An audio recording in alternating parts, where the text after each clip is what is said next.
സ്വാഭാവികമായിട്ടും ഈ ഗവൺമെന്റിൽ നിന്ന് അങ്ങനെയുള്ള ഒരു എന്താ പറയാ റിപ്പോർട്ടല്ലേ പോകൂ. കാരണം ഞാൻ ഈ പരാതി കൊടുത്തു, ഗവൺമെന്റ് സ്പെഷ്യൽ ഇൻവെസ്റ്റിഗേഷൻ ടീമിനെ അപ്പോയിന്റ് ചെയ്തു. അവർ അന്വേഷണം തുടങ്ങി 4 ദിവസം 5 ദിവസം കഴിഞ്ഞാണ് മുഖ്യമന്ത്രിയുടെ സ്റ്റേറ്റ്മെന്റ് വരുന്നത്.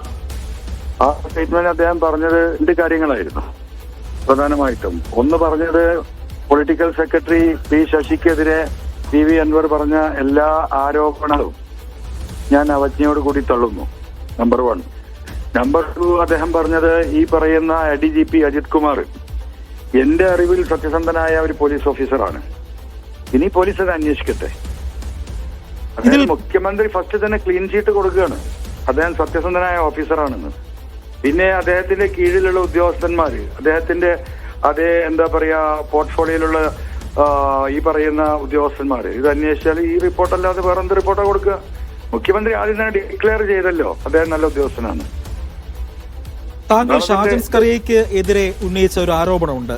അതായത് ഷാജൻ സ്കറിയ അജിത് കുമാറിന് പണം നൽകിയെന്ന ആരോപണം വാസ്തവ വിരുദ്ധവും പണം വാങ്ങിയെന്നതിന് രേഖകൾ തെളിവല്ല എന്നുമാണ് ആ റിപ്പോർട്ടിൽ പറയുന്നത്.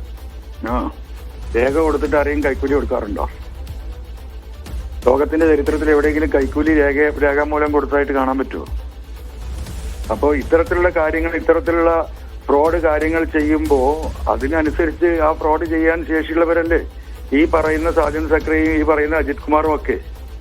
ഇത് സ്വാഭാവികമായും അതുകൊണ്ടാണ് ഞാൻ തുടക്കം മുതലേ പറഞ്ഞത്, ഇത് കോടതിയിൽ വഴിയും അന്വേഷണം വഴിയേ ഇതിനെ നമുക്ക് എന്താ പറയാ പൂർണ്ണമായും ഇത് കണ്ടെത്താൻ സാധിക്കുള്ളൂ.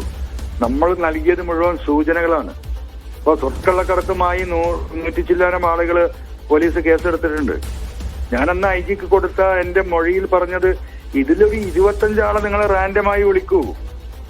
പക്ഷെ അതിനകത്ത് ആ റിപ്പോർട്ടിന്റെ ഒരു ഭാഗം ഇപ്പോൾ താങ്കൾ പറഞ്ഞ കാര്യം, അതായത് സ്വർണ്ണക്കടത്ത് കേസുമായി ബന്ധപ്പെട്ട് ADGPക്ക് PV അൻവർ പരാതി കൊടുത്തതിന് തെളിവില്ല, രേഖകൾ ഹാജരാക്കാൻ അൻവറിന് കഴിഞ്ഞില്ല, അതിനാൽ ഈ ആരോപണം വാസ്തവ വിരുദ്ധമെന്നാണ് റിപ്പോർട്ട് പറയുന്നത്.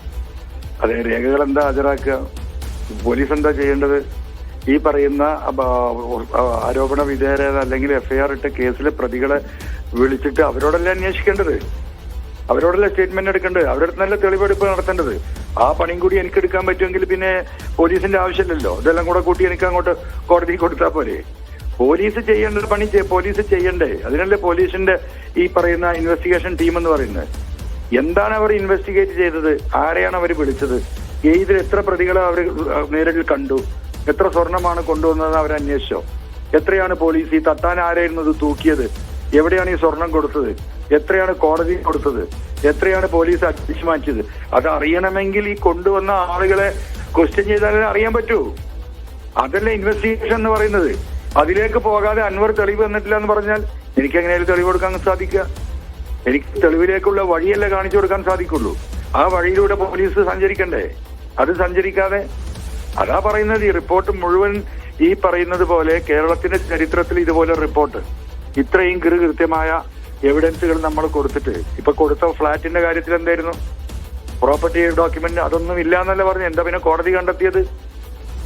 കോടതിക്ക് കണ്ണുകൊണ്ട് കാണാവുന്ന ഡോക്യുമെന്റാണ് കൊടുത്തത്. അതുകൊണ്ടാണ് കോടതി അതിന്റെ മുകളിൽ ആക്ഷൻ എടുത്തത്. മറ്റുള്ള കാര്യങ്ങൾ പോലീസ് ഇൻവെസ്റ്റിഗേറ്റ് ചെയ്തിട്ട് കണ്ടെത്തേണ്ടതാണ്. ആ ഇൻവെസ്റ്റിഗേഷൻ പ്രോപ്പറായി നടത്താതെ അൻവർ തെളിവ് എന്നില്ല, അതുകൊണ്ട് ഇത് തള്ളി എന്ന് പറഞ്ഞാൽ പിന്നെ ഇതിൽ അന്വേഷണം നടത്തേണ്ട കാര്യം ഉണ്ടായിരുന്നു. ജനങ്ങളെ എന്താ പറയാ കണ്ണിൽ പൊടിയിടാനും ആടിനെ പട്ടിയാക്കാനുള്ള ഒരു അന്വേഷണം എന്നല്ലാതെ വേറെന്താ അതിനെ കുറിച്ച് നമുക്ക് പറയാനുള്ളത്?